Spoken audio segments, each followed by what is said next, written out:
So, what are you making of this? This is, you know, it's putting pressure on the Bank of Japan, certainly to get a bit hawkish, but, you know, verbal interventions are all we've had, and it's singularly failed. Yeah, the verbal intervention doesn't really do much.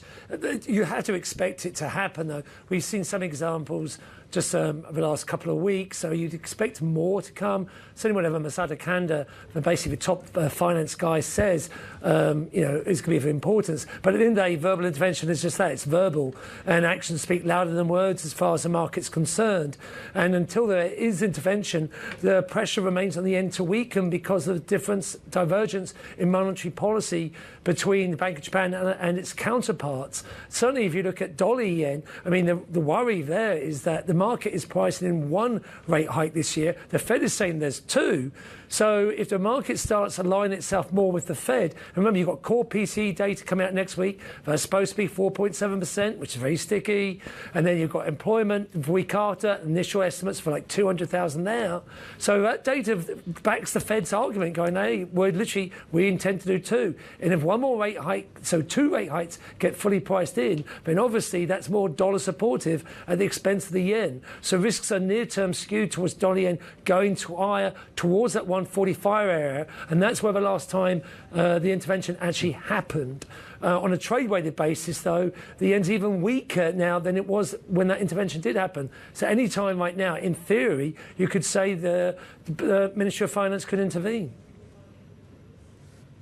And David, what could actually, you know, beyond intervention, you know, if it's going to work or not, what are some of the other things that could actually turn this kind of weaker yen story, right? It's either they do yield curve control and tweak it, or if we see actually a turn in U.S. short end rates, right? I mean, which is more likely at this point?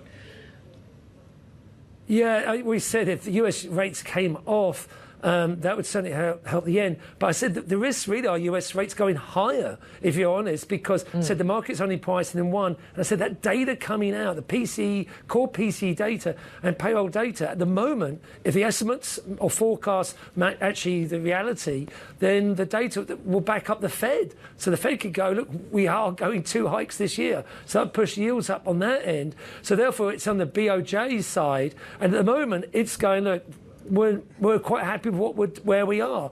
I think the key piece of data really to look forward to in a couple of weeks is the labour data, the wage data in Japan.